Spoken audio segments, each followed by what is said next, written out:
Bismillahirrahmanirrahim. Suruh itu jangan takhir ya. Kan? Jangan takhir. Bismillahirrahmanirrahim. Faslun suruh jam takhiri isnani. Isnani dong. Nah, jangan takhir tahu kan?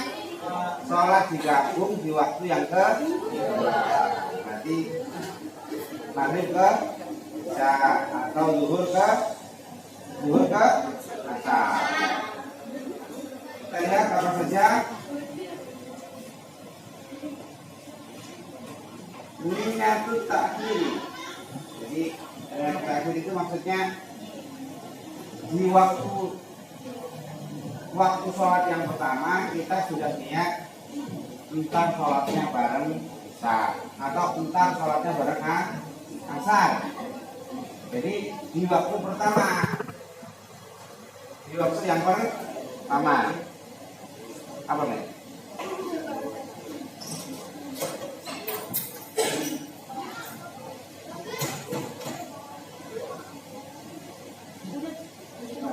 Apa? Oke, lanjut. Jadi niat menggabung di waktu yang pertama.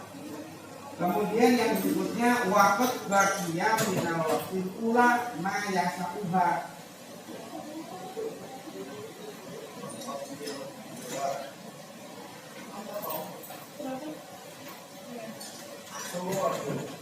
Maksudnya gini. Waktu sholat yang pertama harus masih tersisa. Kira-kira kalian sholat berapa menit? 5 itu udah top lah ya. Berarti misalnya sholat zuhur waktunya harus minimal tersisa 5 menit. Atau maghrib waktunya masih tersisa 5 menit. Kalau udah kadung 12, udah kadung Allahu Akbar isya, ya sudah waktunya deh, berarti jatuhnya kodok nanti kodok dosa. Ya harus tapi dosa keluar waktunya. Jadi niatnya jangan sampai waktu yang pertama habis. Minimal ya kita kalau kita sholat 5 menit ya minimal masih tersisa 5 menit. Okay. Itu yang pertama, ya sampai 14. Wadah wamul uzri ila tamam misalnyati. Maksudnya alasan atau uzurnya itu harus masih tersisa. Maksudnya ini rating nyebutin apa Ki?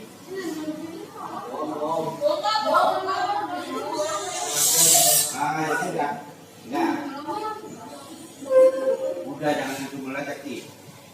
Umumnya kita jamak kosong itu kan bepergian, ya kan?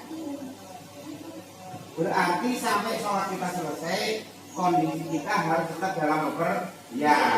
Contohnya kemarin itu, yang paling aman itu kalau kita dari Surabaya mau ke Jakarta, rumah kita di Jakarta, sholatnya di Bekasi. Jadi sengaja di Bekasi berhenti sholat. Kenapa? Kalau sudah sampai Jakarta, kita nggak bisa ngabung sholat, nggak bisa jamak takhir. Jadi sholat harus pada waktunya karena kita sudah di daerah sini, seperti itu.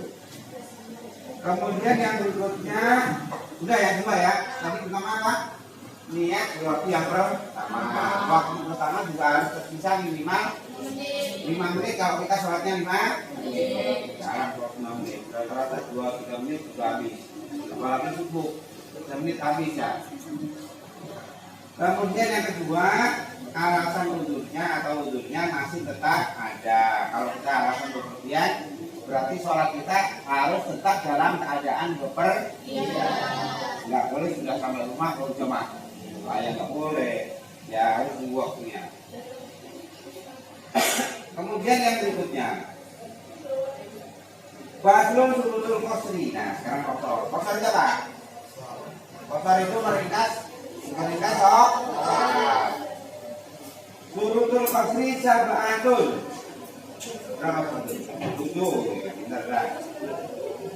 Kita boleh sholat kosor, boleh meringkas sholat kalau memenuhi 7 syarat.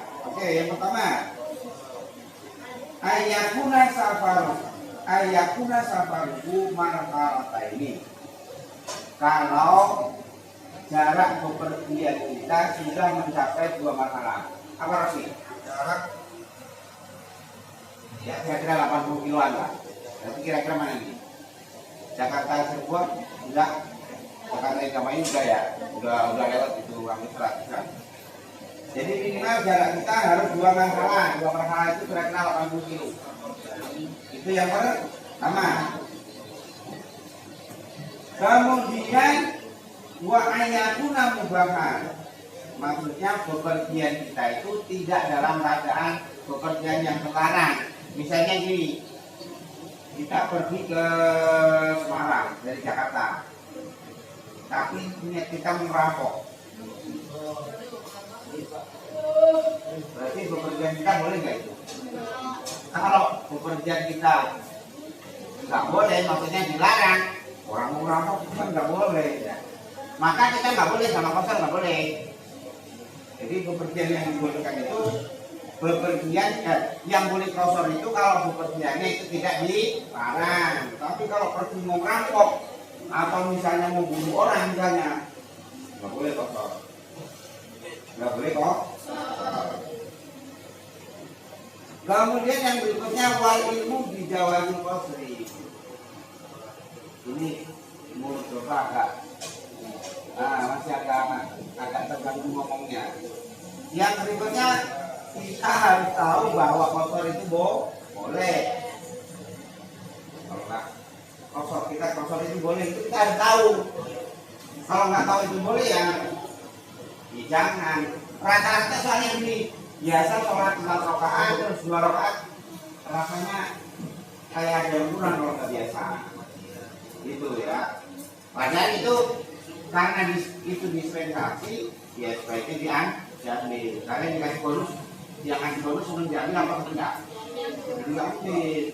Tapi harus tahu kita bahwa kosor itu diperbolehkan.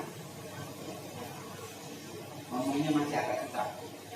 Yang berikutnya apa tadi? Wal ilmu bijawazil qasri wa niyatul qasri indal ikrami. Niat kosornya pas takbiratul ihram. Kalau sudah lewat berarti lewat. Maksudnya nggak boleh kosor. Misalnya sholat isya mau kosor nih. Bismillahirrahmanirrahim. Udah rukuk. Nggak boleh, lewat. Jadi niatnya pas takbiratul ihram. Niat kosornya pas takbiratul ihram. Kalau lewat nggak boleh, harus tetap sholatnya genap kalau 4 rakaat. Kemudian yang berikutnya wa ayakuna sholatu mubahiyatan. Sholat yang kita kosor itu sholat yang 4 rakaat. Berarti apa nih? Zuhur, asar, sama isya. Kalau maghrib sama subuh, jangan subuh dikosor dengan serakaat maka ya habis dong. Ya, jadi yang boleh dikosor itu yang 4 rakaat. Kemudian yang berikutnya wadawa musafari bila kamaniha. Seperti tadi ya, kosor kita harus tetap dalam keadaan bepergian. Kalau sudah sampai kampung nggak boleh. Kalau mau kosor mau berhenti di luar kota, sholat terus baru balik pulang. Udah jelas itu ya. Kemudian yang berikutnya wa ala yakazia bi mutimin fi juz'in min salatihi. Maksudnya gini, misalnya sholat di Bekasi, pengen kosor, Tapi kosong Bekasi. Nggak boleh makmum sama orang Bekasi yang sholatnya benar. Jadi harus sama-sama kok. Kalau sudah kadung, ya harus mengikuti imamnya. Imamnya 4 rakaat itu 4 rakaat. Nggak boleh imamnya 4 rakaat terus berhenti. Kita lihat kosong nggak boleh ya. Jadi harus sama-sama kok kosong. Kalau enggak, gimana kalau nggak tahu? Udah harus balik. Ternyata orangnya itu orang asli, dia sholatnya 4 rakaat. Gimana kalau gitu? Ya tetap harus ikut imam. Ya, jadi kita boleh kosor kalau mau jamaah, imamnya harus sama-sama kok. Berikutnya udah dulu ya. Kerjanya masih aku susah mengenal. Oke, paslon suruh dimati, Allah akan. Itu